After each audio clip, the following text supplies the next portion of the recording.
आज हम पढ़ने वाले हैं आधारभूत ढांचे का सिद्धांत, डॉक्ट्रिन ऑफ बेसिक स्ट्रक्चर। इससे पहले हमने एक संविधान संशोधन वाला क्वेश्चन पढ़ा था, आर्टिकल 368, जिसमें हमने पढ़ा था कि जो बेसिक स्ट्रक्चर है उसमें संशोधन नहीं किया जा सकता। और बेसिक स्ट्रक्चर क्या है वो हम आज की वीडियो में देखेंगे। ठीक है। केशवानंद भारती के मामले में केशवानंद भारती में 7:6 के बहुमत ने यह निर्णय दिया कि संविधान की शक्ति के प्रयोग द्वारा संविधान के आधारभूत ढांचे को नष्ट नहीं किया जा सकता। प्रश्न यह है कि आधारभूत ढांचे के आवश्यक तत्व क्या हैं। बहुमत ने कुछ आधारभूत तत्वों का उल्लेख किया। जो केशवानंद भारती वाला केस है, आप उस केस को भी पूरा का पूरा इसमें लिख सकते हो। केशवानंद भारती बनाम केरल राज्य, जो 1973 का मामला था और इसमें 13 जजों की सीट बैठी थी, जिसमें 7:6 के बहुमत ने निर्णय दिया था क्या कि बेसिक स्ट्रक्चर में संशोधन नहीं किया जा सकता। मुख्य न्यायमूर्ति श्री सीकरी के अनुसार निम्नलिखित संविधान के आधारभूत ढांचे के उदाहरण हैं जो संविधान की प्रस्तावना और उसकी संपूर्ण योजना में सरलता में प्रकट हो जाते हैं। जो बेसिक स्ट्रक्चर है वो ये हैं: संप्रभुता, सोवरेनिटी, भारत की स्वतंत्रता और सर्वोच्चता को बनाए रखना, लोकतंत्र, डेमोक्रेसी, जनता के लिए जनता द्वारा और जनता की सरकार का सिद्धांत। फिर है न्यायपालिका की स्वतंत्रता, इंडिपेंडेंसी ऑफ जुडिशरी, न्यायपालिका की स्वतंत्रता और निष्पक्ष भूमिका। फिर है संघीयता, फेडरलिज्म, केंद्र और राज्यों की भी शक्तियों का संतुलन। फिर है मौलिक अधिकार, फंडामेंटल राइट्स, नागरिकों के मूल अधिकार जो संविधान की आत्मा माने जाते हैं। केशवानंद भारती के केस में इन सभी को बेसिक स्ट्रक्चर बताया गया था, लेकिन इसके बाद कुछ केसेस आए जिन्होंने बेसिक स्ट्रक्चर को, मूल संरचना को थोड़ा सा और विस्तारित किया। आगे देखते हैं। इसमें कानूनी शासन, रूल ऑफ लॉ, कानून का सर्वोच्च स्थान है और सभी नागरिकों के लिए समानता। संविधान की सर्वोच्चता, सुपरमेसी ऑफ द कॉन्स्टिट्यूशन, कोई भी कानून संविधान के विरुद्ध नहीं हो सकता। कोई भी कानून है वो संविधान के विरुद्ध नहीं हो सकता। कोई भी कानून बनाया जाता है तो जो बेसिक स्ट्रक्चर हैं उनको ध्यान में रखकर बनाया जाता है। ये तत्व केवल उदाहरण स्वरूप बताए गए थे और भविष्य के मामलों में परिस्थितियों के अनुसार यह तय किया जाएगा कि संविधान के आधारभूत ढांचे में कौन कौन से तत्व सम्मिलित किए जा सकते हैं।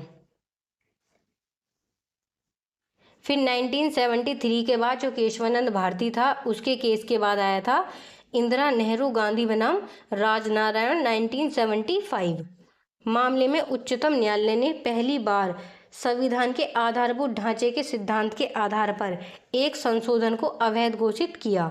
इलाहाबाद उच्च न्यायालय ने इंदिरा गांधी के चुनाव को भ्रष्ट आचरण के आधार पर रद्द कर दिया और उन्हें 6 साल तक चुनाव लड़ने से रोक दिया। जो इंदिरा गांधी का चुनाव हुआ था उसको भ्रष्ट आचरण के आधार पर रद्द कर दिया था और 6 साल तक चुनाव लड़ने से रोक दिया गया था। इसके जवाब में संसद ने 39वें संविधान संशोधन 1975 द्वारा नया अनुच्छेद 329 के जोड़कर इस फैसले को निष्प्रभावी कर दिया। ये जो फैसला था इसको निष्प्रभावी कर दिया और चुनाव को वैध कर दिया और उनके चुनाव को वैध घोषित कर दिया। जो इंदिरा गांधी का चुनाव था उसको वैध घोषित कर दिया।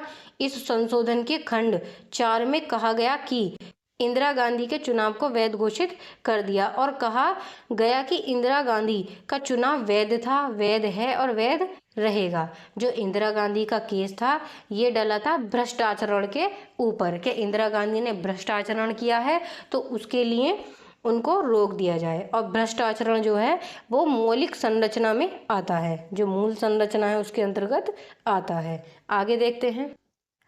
सर्वोच्च न्यायालय ने इंदिरा गांधी का चुनाव तो वैध ठहराया, लेकिन संविधान संशोधन के खंड 4 जो संविधान संशोधन था 368 के क्लॉज 4 को असंवैधानिक घोषित कर दिया। जो क्लॉज 4 जोड़ा गया 24वें संविधान संशोधन द्वारा, उसको क्या कर दिया? असंवैधानिक।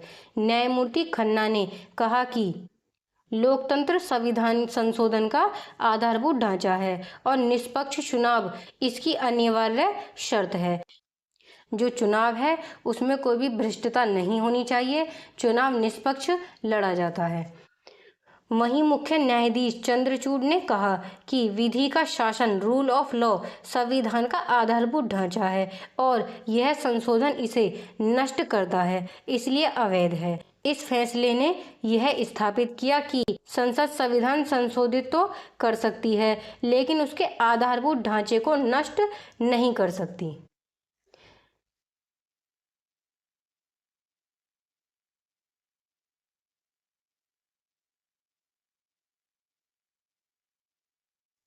इंदिरा गांधी केस में आपको ये याद रखना है कि इंदिरा गांधी केस जो 1975 में भ्रष्ट तरीके से लड़ा गया था, उसको कोर्ट ने असंवैधानिक ठहराया और उसको इनवैलिड कर दिया। ठीक है, फिर इसके बाद है मिनर्वा मिल्स बनाम भारत संघ के मामले।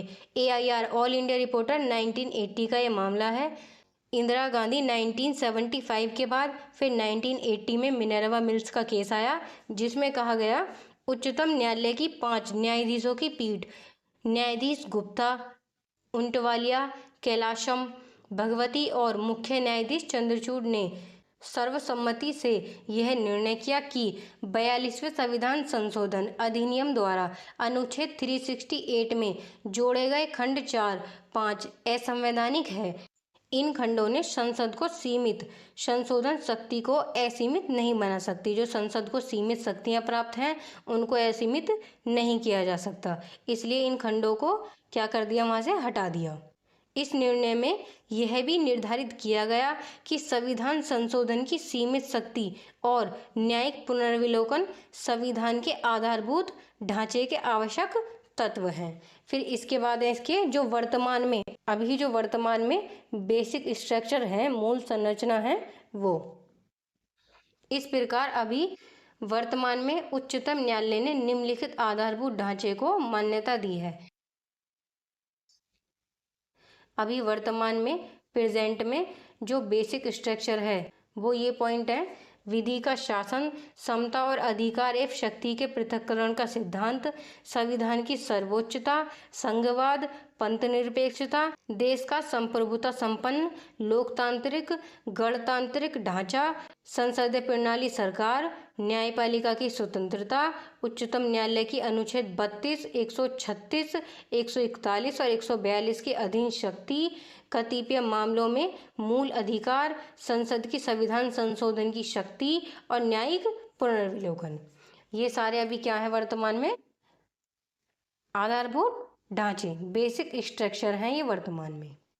ठीक है, ये 12 पॉइंट अगर आपसे याद होते हैं तो ये 12 पॉइंट आप याद कर लेना, और अगर इसमें से आपको 6-7 पॉइंट याद हो जाते हैं तो आप 6-7 पॉइंट भी एग्जाम में लिख सकते हो।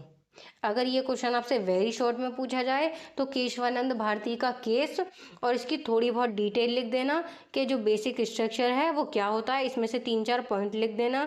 अगर ये आपसे शॉर्ट में पूछा जाए, लघु में पूछा जाए, तो आप इसको कम से कम इसमें 2 केस लिखना। एक तो केशवानंद भारती वाला लिख देना और एक मिनर्वा मिल्स वाला लिख देना, और इसके जो ये मूल संरचना है इसके कम से कम 5 या 6 पॉइंट लिख देना।